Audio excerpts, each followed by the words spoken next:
Danielle Dallaire, and it is a pleasure to be here with my colleague, with all of my colleagues, but in particular Rebecca Shlafer. And we had a lot of fun working on this chapter and a lot of fun working on this presentation.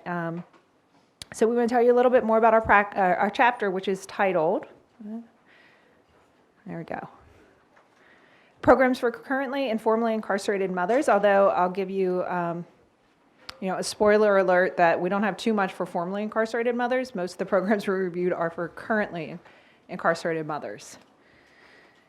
So although I'll be doing the bulk of the presentation, this is truly a collaborative effort with Rebecca and I'm going to sort of get us going through a lot of what we did in the chapter, and then I'm going to turn it over to Rebecca to offer just some additional insights and really get us started with discussion and facilitating some of that. Oops. So our chapter generally contains an organized review of the literature in this area, which is introduced or set in both a historical and a gendered lens. We reviewed program and outcome data for 26 published studies examining programming for incarcerated mothers. We conclude our chapter with recommendations for research and practice. And we started working on this presentation. We felt it was really important and appropriate to better situate this literature in the bioecological model. So with that, I welcome you. Oops. Bear with me, I haven't actually given too many prezzies before, so I've got to get the buttons right. So with that, I welcome you to Psych 101, Developmental Psych 101, I should say. So of course, this model depicted here shows the individual or child at the center and shows the nesting of an individual in their microsystems, their mesosystem, exo, and macrosystem. The dotted arrow on the side represents the chronosystem, changes in individuals or environments over time. And we're going to start there and work our way back in. And here in the United States, we've experienced, as we've talked about today, unprecedented rises in rates of incarceration generally and for female incarceration specifically. And of course, these numbers don't reflect the number of women incarcerated in jail.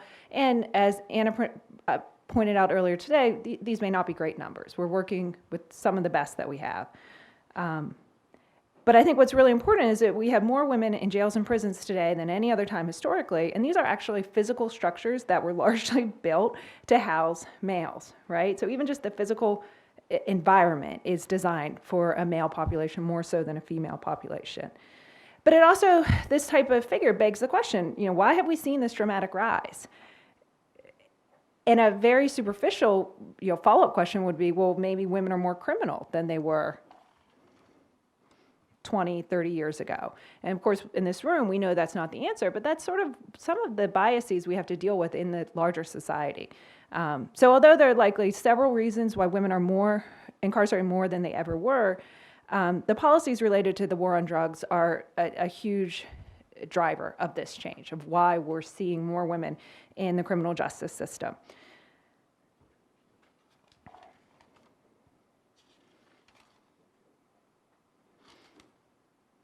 Now, in regard to the enforcement of policies related to the war on drugs, we see equal treatment of men and women. And I think that's a really important point just to ponder. And I want to challenge you to consider the notion of gender equality in the U.S. criminal justice system, again, from this macro system level. A gender-responsive approach, such as the one advocated by Justice Minister Simon Hughes, recognizes that, as he said, it is equality to treat female offenders differently than men. Another spoiler alert, that's not a super popular thing to say, right? I mean, people think that when you say that, you're trying to say, well, women shouldn't be paid as much as men or other things. But within the context of the criminal justice system, is justice blind? And if it is, then it's blind to gender. And that has resulted in disparities for women. And again, I present this as part of the larger macro system which we're part of. So a gender-responsive approach recognizes and appreciates differences between men and women. I want to just thank the book organizers for recognizing that and recognizing the importance of that. So Mark, Rebecca, and I are not doing a joint chapter on programs for incarcerated parents, right? We're doing chapters on programs for incarcerated mothers, programs for incarcerated fathers. And I think, again, we in the room recognize that, but that appreciation of gender differences, gender responsiveness is not something shared within the U.S. criminal justice system or within the United States society. Oh, wait, I wanted to go back here. Okay, so how are incarcerated women different from men? These numbers presented here are all from the UK, and I don't know if their numbers are any better than ours, but one that stands out to me is in the top left-hand corner, the 9%. What it says is 9% of incarcerated women with children report that the father is caring for them during the incarceration. I can't point to any specific data source, but I imagine that would be flipped, right? If you're looking at incarcerated men, that 81% of them report that the children are being cared for by the mother, right? So it's one big disparity. So maternal incarceration I want to set this up as is certainly a gendered issue. And although the UK might be making some strides to move in line with gender-responsive policies for women, here in the US, we have a long, long way to go. As we were researching this chapter, we found a report published by the US Department of Justice way back in 1998, so almost a decade ago. It was a large survey of jail and prison administrators, and as someone who's tried to survey jail and prison administrators in the past, I was really taken aback by their high-level response. So they had a really great response rate. And I think because it was a study funded by the US Department of Justice. And one of the things that really stuck out to me in that report was that there's a notable lack of screening related to needs of children. So if correctional facilities don't screen for things like parenthood status, for motherhood status, or it's something that, again, Rebecca and I are really familiar with, pregnancy status, right? A really important thing if you want to assess what types of programs that might be most beneficial to this person, you've got to screen. You have to sort of move from the level of, hey, this is an inmate, to this is a person, right? A person who might be a mother to somebody else, a person who might be caring of child. These are, I think, the context in which we're trying to initiate programs, right? In a system that may not be interested in this inmate who loses that sense of identity. And being a mother is very much a sense of identity and a very personal issue.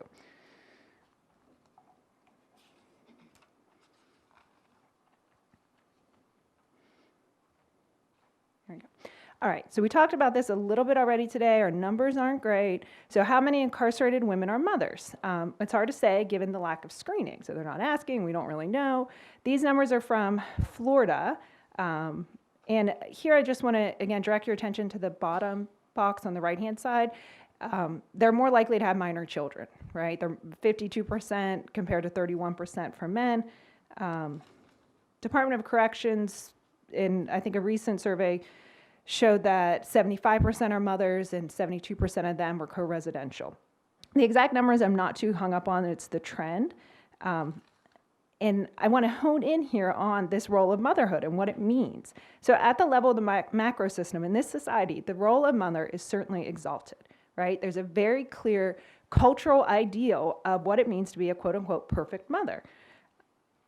And it's difficult for any woman to live up to that, period, regardless of your level of risk or where you're coming at this from. But what I like about this, fake SEM model is that it demonstrates that mom is the go-to person, right? Mom, I'm hungry. Where's this? What are we going to eat? I'm cold. Da-da-da. Dad, and I know I don't mean to slight any present company, right? I know I don't want to do that. But nonetheless, what's the question to Dad? Where's mom, right? And this is regardless of whether, no, I'll go back to where I was, sorry. Regardless of if the incarcerated woman lived with the child beforehand, or what type of mom she aspired to be in her own mind, this is the backdrop in which they are incarcerated in, right? The society in which we live in. And the experience of incarceration physically separates you from that role, right? It's saying you can't do that. And there's a lot of messages going to him that you're not good at that. And we don't know if that's true or not, period. We don't know the quality of parenting that the children were receiving from the mother beforehand. Even though this mother may have done things that have put her involved with the criminal justice system, she might have been a very loving, caring support for that child. She might have been awful. I don't know, but that's the issue. She engaged in this role as mother, and it's the cultural, political, and even the funding backdrop that we exist in. So with that backdrop, that was kind of our overview to the chapter, which I think we did in 2 paragraphs. So we didn't get all this. It was kind of fun to kind of dive into some of that. So with that backdrop, I'm going to jump now, hopefully you're not getting dizzy, to the the bulk of the chapter. And we see that as existing really at the level of the exosystem or the skeleton. So an individual incarcerated likely has very little say in the availability of programs offered, the content or the curriculum within that program. We found that there's a lot of different programs available at jails. We certainly do not mean to represent what we did as an exhaustive search of things, but we did have some criteria for including them in the program. And the first criterion is that there had to be an educational component, a curricular component, that there was something that somebody decided that these individuals who are mothers, who are women who are mothers, should know this about parenting, communication, emotion. So we really try to vet that there was a curricular component to it. So what this resulted in was that we found 26 published, there's a few that are dissertations in here, 26 published articles, which we included in a 3-page table at the end of the document. So the first major section is the citation. So where did we find this article? The next section describes facility type, which I'm going to talk a little bit more about in a second, but we documented whether it was a U.S. prison, a U.S. jail, and then we also included some international programming as well. And then the third information section here concerns the type of evaluation measures that they had done. Were they psychosocial? Were they related to parenting skills and behavior, infractions or recidivism? You don't see a whole lot of marks on parent-child contact or parent-child processes because we didn't see a whole lot of that, but nonetheless, there were some. And then process evaluation, so how the program was implemented, was it implemented with fidelity, and what impacted that. I'm not going to go, this is the nitty-gritty of the chapter. I'm not going to go into the details of that, but hopefully you can certainly ask me or Chris or anyone or Rebecca for a copy of the table. I have that. So in our review, we found that setting really mattered, right? It matters in terms of program duration. It matters in terms, so jails programming is going to be shorter than prison program. Prison programming, you have the opportunity to have programming for a year or even more. Most jail programmings, are 6 to 8 weeks, maybe 10 to 12. It's a much shorter curriculum period. I would say the biggest difference, I think, is opportunities for contact. So individuals incarcerated at jails, so mothers, have a lot more opportunity for involving children and having contact with their children if they are incarcerated and participating in a program in a jail-based setting as compared to a prison-based setting. Also, you see differences based on setting on community support for the program. So again, at jails, which are community corrections, you have a lot more opportunity for community members to volunteer, to implement those programs, and again, to bring children to those. But on that flip side, program sustainability, I think, might be stronger in prison settings. So the longevity of the program, the consistency of the program of who delivers and administers it from year to year to year might be stronger in prison settings. We also saw a lot of variability in types of programming offered. Most, to some degree, focus on specific parenting skills, emotion regulatory processes. Another goal of a lot of the programming that we saw aimed to improve parent-child communication skills, communication with children, as well as communication with caregivers. And then, one thing Rebecca and I struggled with was to address the issue of prison nursery programs, which are obviously a gender-responsive approach for mothers with infants, but they're so different from many of the other types of programs that we included in our review. So in the end, we did decide to include them in our review, but we also direct the reader elsewhere. But what I want to mention here is that the programs, more so than any of the other programs that we reviewed for this chapter, really get at making those connections between two different microsystems. So now the child is in the mother's system, right? And you're building those bonds and you have those processes. Very, very different than I think any of the other types of curriculum-based programs that we saw. More typical programming, like one pictured here, Parenting from the Inside Out, developed by our colleague and friend Ann Loper at UVA, focuses on parenting and emotional processes and communication. I'm going to show 2 videos, and I think this really builds off and links from some of the discussion that we started before. And I think the reason I'm showing these videos is to show how, when you can incorporate this type of interaction into the curriculum component, it can really enrich the discussion. It can be a really useful teaching aid. All right, this should work.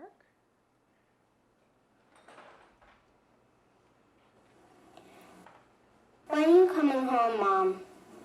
I don't know. I really miss you, but I don't know. But, Mom, come get me. I can't, Jade. You know I can't. Why not? I'm tired of living with Aunt Susan. She doesn't let me go over to Lisa's house. She makes me sweep the kitchen floor and wash the dishes, and she won't even get me a new dress for church. Shut up. You think you have it bad? How would you like to be in here? Well, when are you coming home? I don't know. What, do you think I want to be in here? Can't you tell the judge you're sorry so he'll let you go?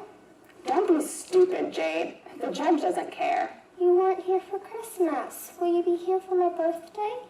I don't know. I don't know. I don't know. But, Mom. Jade, I don't call you for this aggravation. I'll talk to you later.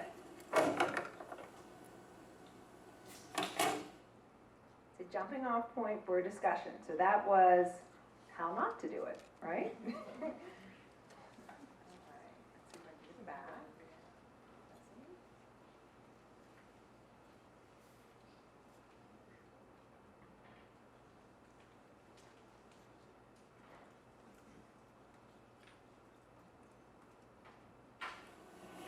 When are you coming home, Mom?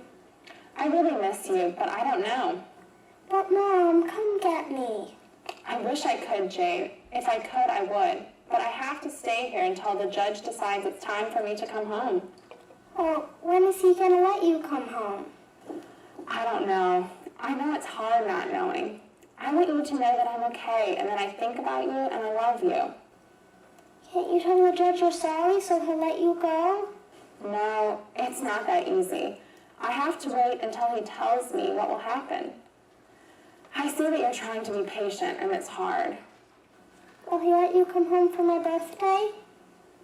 I don't know. I want to be there for your birthday. I love you so much, Jade, but it's up to the judge. As soon as I find out, I'll tell you, but I don't know when that will be. It's not fair. Everyone else's mom is there for their birthday. No one else's mom is in jail. You're right. It's not fair to you. I know it's hard to be one of the only kids whose mom isn't around. I'm sorry, Jade. I'm the one who made a mistake. You didn't do anything wrong. And as soon as I can come home to you, I will. Right, Mom. Jade? Yes? I won't be in here forever. And you know what I want to do when I get home? What? Go to the movies, just me and you. Me too. What would you like to do when I come home? Could I have a birthday cake even if my birthday is over by then? We could pretend it's my birthday. Jade, I think it's a great idea. What a difference, right? And to be able to show those two videos within the context of the curriculum, which focuses on emotion management. So even though you might be frustrated that you're being asked, when are you coming home, and you don't know, you're given a lot of specific tools for how to deal with that question. And they focus a lot on letter writing and phone conversations because the program's implemented primarily in Virginia state prisons, and there's less opportunity for contact. And also generously shared with me her curriculum materials. I brought them with me today, so if you'd like some more information about that, I'm happy to tell you. And then our chapter kind of moves to the level of the microsystem pretty quickly at that point. So at the microsystem, you have individuals who are getting the programming, right? The individual who's in the class or the curriculum, that's where it's implemented. There are some exceptions to that. They're sort of minor. What's pictured here is the Girl Scouts Beyond Bars program.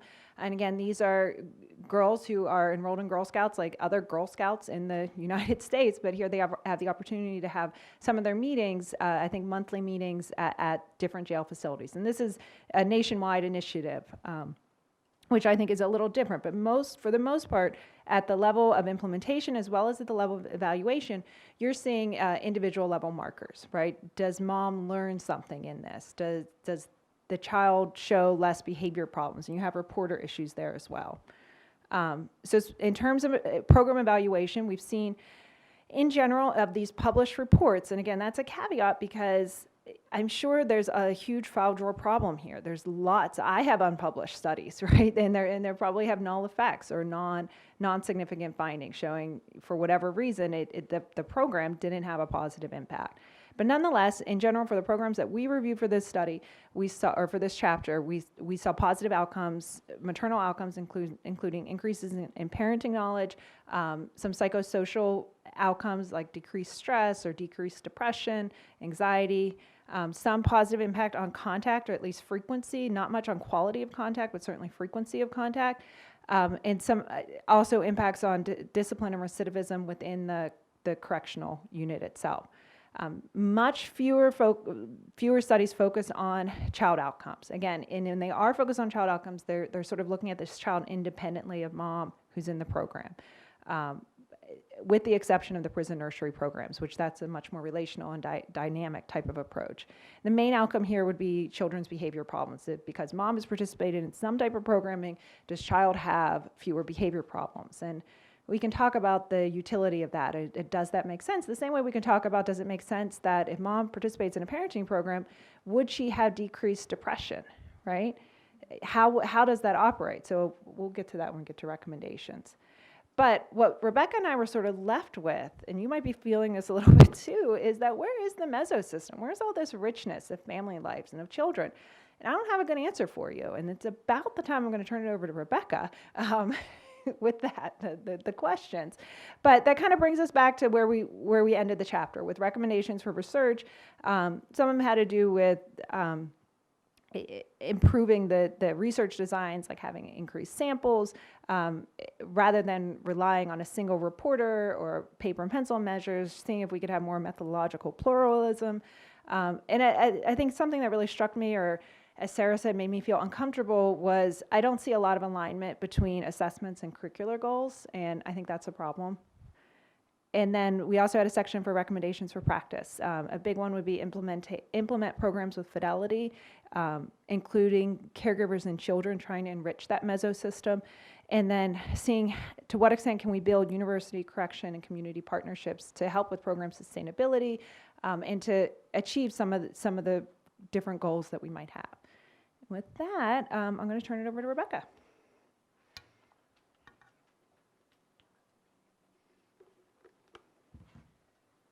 So as Danielle and I were writing this chapter, we kept having a lot of discussion back and forth about the gaps and where we would love to see holes filled. And I think we ended up with more questions than we had answers. And we decided that we selfishly wanted to use this discussion time to pick your brains. No better audience to have a conversation with. And so we thought this would be a good opportunity to pose some discussion questions that we felt like we were having, knowing that we have, 25 minutes to have a group discussion. So selfishly, we listed the questions we were hoping to answer, but we're certainly happy to take others. I want to start with a question that Danielle echoed in some of the beginning of our presentation about sort of, should this gender-specific lens be used in the development of parenting programs? We think yes, but we're biased. And as Danielle mentioned, we do a lot of work with pregnant incarcerated women. Obviously, that is a unique health consideration that requires a gendered lens. But when we think about, there are other programs like Mark's Parenting Inside Out, thinking about the fact that there are some programs and clear curricular elements that would be applicable for both mothers and fathers. What do those things look like? And how can those differences, or should they be addressed in parenting programs? I'll give you a little bit of background for each of these questions, and then I think we can dive in collectively. So how do we consider program impacts beyond the primary program participant? So as Danielle just mentioned, so few of the studies even consider what are the implications for caregivers or children. We talked this morning about family processes. If we consider interventions, for example, that are helping mothers understand children's emotion regulation or build mothers' own emotion regulation, we would hope that that would have implications for their relationships with the children's caregivers and their relationships with the children. But we don't do a very good job right now of measuring those processes or those potential outcomes beyond the mother. And when we do look at child outcomes or caregiver outcomes, it's maternal report, which is incredibly limited in thinking about how a mom can report on her children's behavior while she's inside. And really then, what are the barriers to incorporating the measures of children's and caregivers' outcomes? We know this work is hard. It's hard enough to get inside. It's even more difficult to try to access the family relationships on the outside. And very often there are institutional barriers that prevent us from having contact with the person inside and the person outside. I know in my own work, we wanted to follow the babies that are born into the program that we have, and have been explicitly told, you can work directly with the moms, you can have no contact with those infants once they're born. That prevents a lot of good research around the family system and the developmental outcomes of children born to incarcerated mothers. The third questions, really coming back to Danielle's last point about community-university corrections partnerships. We know that the scientific literature does not even begin to represent the programming that exists in correctional facilities across this country. Many facilities have faith-based or community-based organizations that are providing some kind of parenting education. What role do we have as scholars and scientists in developing, implementing, and evaluating these programs? Because there are a lot of sort of one-off, standalone programs across the country, and we don't, as scholars, or at least I don't, have a very good sense of what are those programs, who are they benefiting, what are the evaluation tools that are being used to address those partnerships, and what are the barriers to building partnerships and looking at those programs. As Danielle mentioned, this literature is limited by small, single-site evaluations that focus almost exclusively on maternal self-report. And we'd like to pick your brains about how we can address some of these methodological implications. And then Chris pointed us in the very beginning discussion to having to be thinking about sort of what is our ideal study, right? If we could think both sort of what is the ideal study that answers questions about the developmental outcomes of children with incarcerated parents, and then on the other side, what is the ideal study that we could ask about programming for this population? I'm always left asking the question, where does the funding come from for that kind of study? And I'm sure, as many others in this room are, left scratching my head when NIJ issues another call that's going to fund one study, right? And we all collectively in this room are fighting against each other to get that one pot of money that finally looks like it's for research that we are all doing. And so I think as we consider integrating these interdisciplinary perspectives and knowing that there are really complex questions that need to be answered, it begs the question, where does the funding come for that kind of research? So I think I'll open it up then, and Danielle and I can field questions and engage in dialogue. Can we have some mic runners? Chris, did you want us to field questions for these or just have a discussion? You seem like you got it under control. So you should do whatever it is you want to do. This is great. Fake it till you make it. So I'll start in the middle at number 3. So it's an interesting question, and I do think that it's important for us to do that kind of work, and I've been doing it the last few years, and it does pose a risk, though, to these organizations that isn't there before we walk in the door, and that is that right now there's such a strong desire for organizations to be on evidence-based practice lists. And so as you as a researcher walk in the door, that's what they want you to do. They want you to get information to show that their program works. And you can give them informed consent and tell them, well, my role is to see if it works, how it works, why it works, who it works for, that type of thing. That I have many questions, and I may find out that it doesn't work, and what's going to happen if it doesn't. And so having been involved now in a couple of studies where we found that out, then you're faced with how do you deal with that at the organization level. And because before you walked in the door, they did quite fine, thank you very much, getting funding. So it's an interesting dilemma beyond the research part of it. There's one in the back. And I think my name is Jean Shellstrand, and I work in the formerly worked for Columbia in the School of Social Work, and now today's my first day at the University of Oregon in College of Education. So, but prior to academics, I was a social worker and out in the field, working with a variety of populations, but primarily children and families in high-risk situations. And so I maybe have a slightly different view towards number 3. I see that there's a practice wisdom that's not always combined with our research knowledge. And what works in theory doesn't always work in practice. And yet, I think the answers to our questions are in combining those. And it's messy, as Mark has pointed out, that it's messy and it's difficult when you get involved with the organizations and such, because we're coming from different paradigms and different things we want to know. And yet I think it's critical that we combine these two sources of knowledge and do it in a way that is respectful and engaging of people from different avenues. So my experience in practice is that a lot of people from academia would parachute in, do their stuff, and then disappear, and that's all I would see of them. I would never hear about the results of their research and such. And my experience in research is that we don't combine, we don't listen to those in practice. So I think it is tricky. I think there's some issues, as Mark has pointed out, that what do we do when we find that their interventions don't seem to show an effect? But that can be sticky. But I do feel that that's ultimately what we need to work towards, more of the community participatory type research.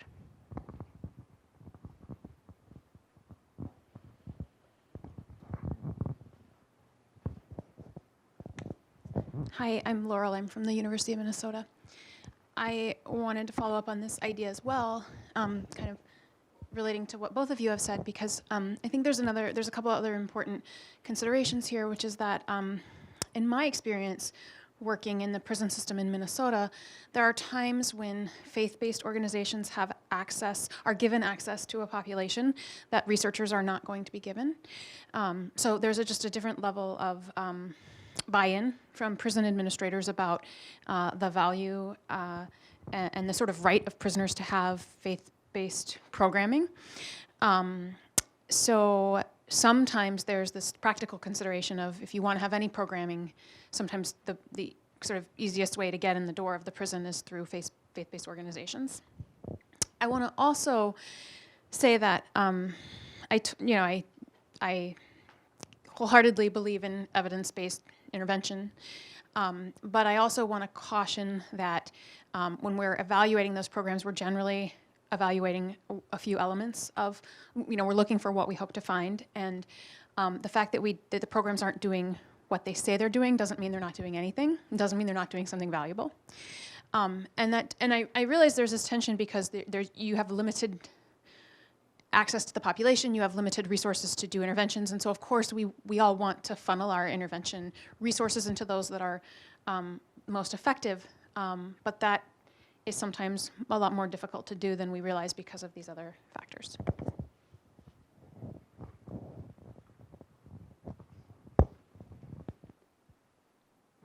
Thank you.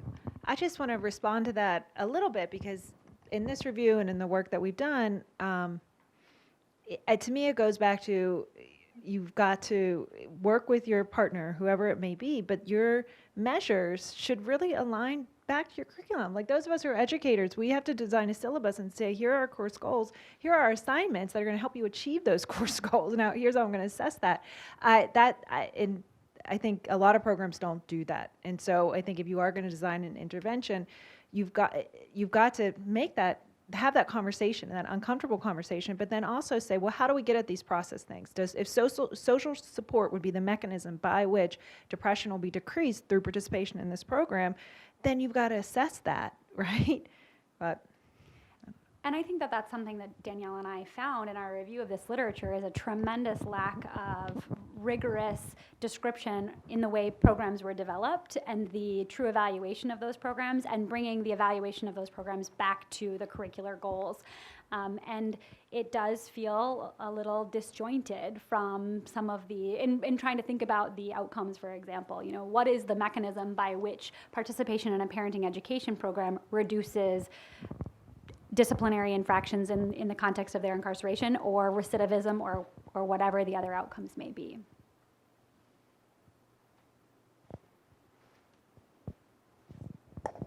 Hi, I'm Young Min Yi. I'm at Cornell, and I really appreciated your comment about unanticipated benefits possibly, or just outcomes that we're not directly measuring for. And I'm not a qualitative researcher, but I'm wondering if this is where in these evaluations the qualitative approach might be especially helpful, because it would allow, I don't know how much access is granted in that kind of evaluation process. But I would imagine that the unforeseen benefits would come out in that kind of, in more of a mixed methods approach to program evaluation. I know that there are a lot of people doing that work at BCTR, so I wonder if that's where kind of the gaps could be filled in, if there are any.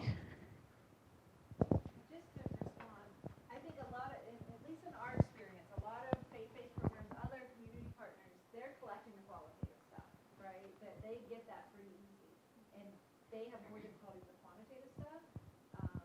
So with the qualitative piece, but it might not be done really, really thoughtfully either. So, but the qualitative piece isn't going to get funded. So you kind of come back to this catch-22 where you're not going to get funded, but you're saying, well, Susan said she had a life-changing experience here, right? You've got to be able to demonstrate those impacts in a more quantitative fashion.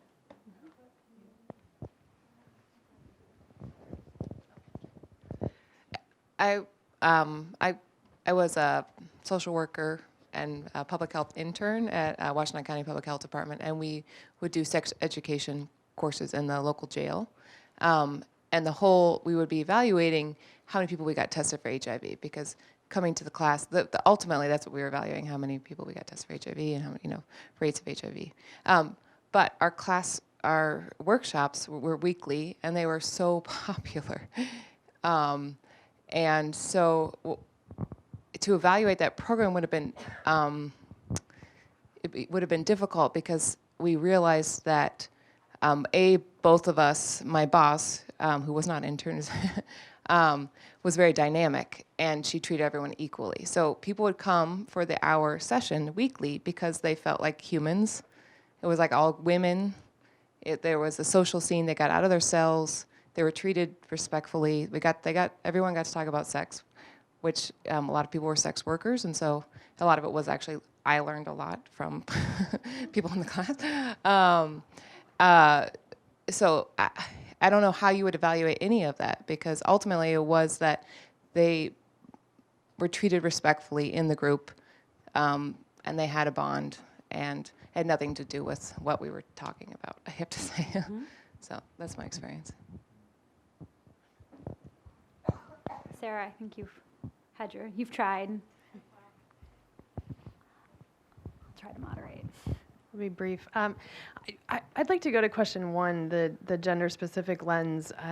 This I find really interesting. There's a literature in crim that was always based on men. It was like health studies that were only on men, and then lo and behold, women had heart attacks. And so in crim, they have hearts?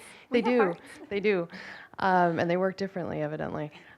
So in crim, the version of that was, marriage and partnership leads to desistance from crime, but only if you look at men. And if you look at women, they connect with criminally involved partners. And so that, it seems to me there has to be the corollary that if a mother is incarcerated, it's much more likely that the partner is also criminally involved and potentially incarcerated. What is the proportion of programs that are directed towards women that acknowledge their partnerships and the influence that would have on children? I mean, I think that's a critical question, and I think not something that's represented in the current literature. I can say that in the work that we do with women in Minnesota, that issue comes up a lot. It is often their pathways into criminal behavior. A lot of their trauma is around their partner's criminal engagement and the woman's victimization or the victimization of her children. And there's a tremendous amount of those pathways into the system. And I think you're right, although I'm not aware of any evidence that supports this, that if a woman is incarcerated, that her partner is more likely to also be involved in the criminal justice system. I think they're critical questions, and I don't think that they've been answered in the existing literature. If I can jump in as the mic holder over here. So I wanted to address a little bit question 1 and 2, and thinking about, especially for women, considering the larger care network seems particularly important, since most of their children are going to be placed with the woman's own family with whom she might have a tense relationship, or her partner, or are entering the foster care system, which is a very different context than what we see for paternal incarceration. So I'm wondering how programs can address just that huge range of experience for women. So even within one program, you could have women who have vastly differing care networks set up for their children. and multiple children in multiple care environments with multiple partner fertility, which raises additional challenges in thinking about those care networks. So I'm going to add a question 6. I hope you don't mind. So we have a talk in the intervention section on programs for currently and formerly incarcerated mothers and fathers, and then interventions for children. What's missing is caregivers, and oftentimes they're the unacknowledged, heroes and sufferers. And I would just encourage us to think about that seriously. Why don't we see that? And what can we do about that? Because over and over, people who are measuring proximal processes and things that are occurring at the microsystem find that children's outcomes are very highly correlated with the kinds of environments they're in during the parent's incarceration. And it's so interesting. So I did one of the keynotes for the Society for Prevention Research this year. And it was about children with incarcerated parents, and I kind of gave them sort of an overview because most people were unfamiliar with the literature.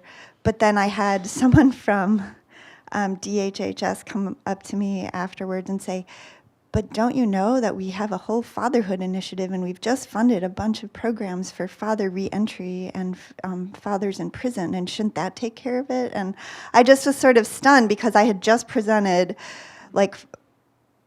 data from a series of studies all showing that it's what's going on at the caregiver level that's really the most predictive. And so anyway, I just wanted to reflect on that and kind of add that to the discussion. Well, and to that point, right, Anna presented data at the very beginning of today's session about the differences with regard to where children go depending on which parent is incarcerated. And I think that in and of itself, the fact that when fathers are incarcerated, children are most likely to be residing with their biological mothers.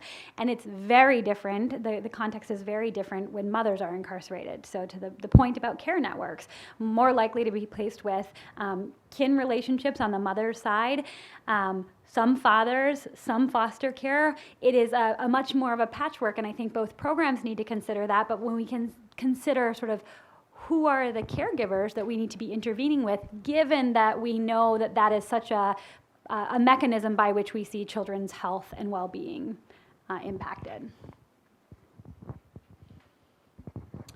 I'm going to try to organize my comments in brief because so many things have been said.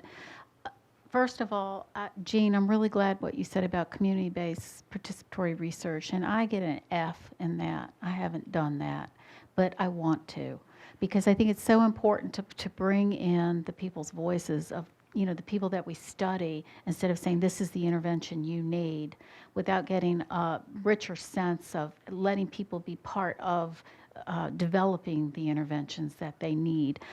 The second thing is just some of my work with the Virginia Department of Corrections. I don't know where they get some of these programs. They just kind of come up with something, and then they say, hey, we have $10 in the budget to evaluate this. Can you do it? And you're like, I think so. So, what I had to do was a process evaluation, and it was for incarcerated mothers.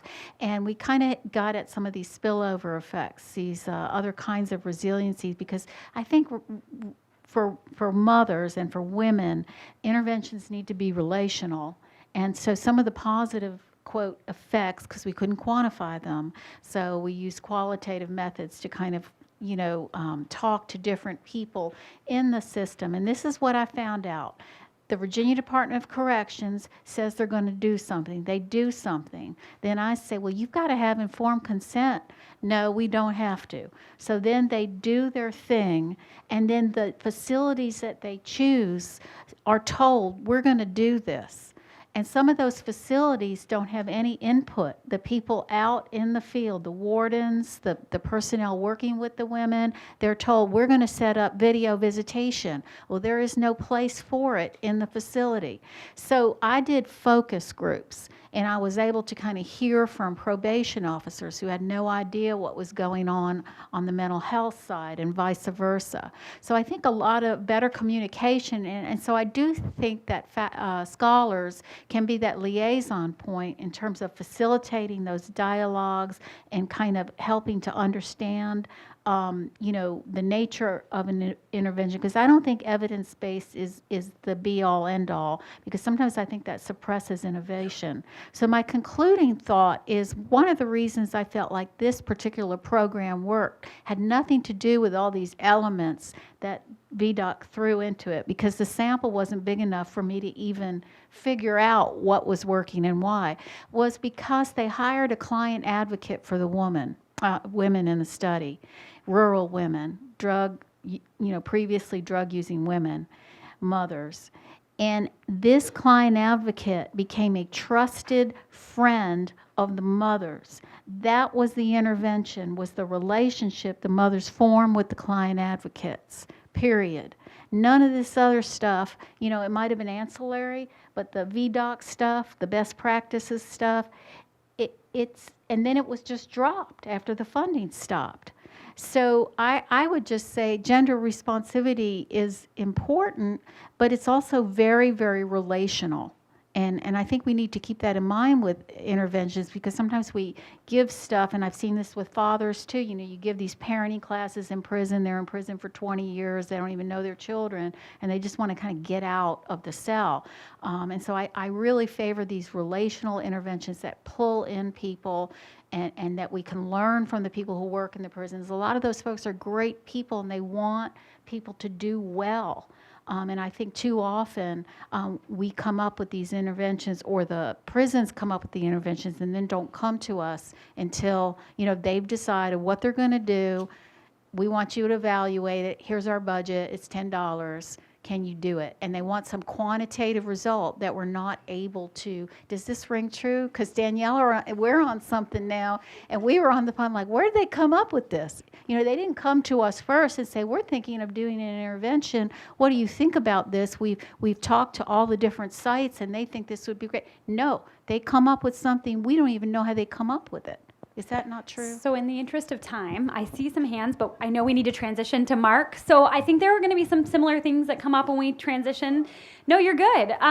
To think about Mark as a tremendous expert on evaluating prison-based parenting education programs. I don't know who needs to switch over the computer, but we'll conclude there. Yay. Thank you. Okay, so while we transition, I did want to jump in. Sorry, Mark. So I guess one thing that I wonder about with the funding stuff, and this is something I've been thinking about a bunch, is like, I think part of what's hard with the funding situation is it's just one really specific sort of program, and if it doesn't strike a funder's fancy, you're in trouble. And so I guess one thing that I think is maybe something that a bunch of us in this room should talk seriously about is you could do a multi-arm sort of intervention that would be easier to get the DOC to buy into, where you could also get a funder who is like, well, 2 of these 4 things I don't really give a damn about, but the other 2 seem great, and so, I guess I just wonder if that might not be a way to sort of activate folks in a way they haven't been.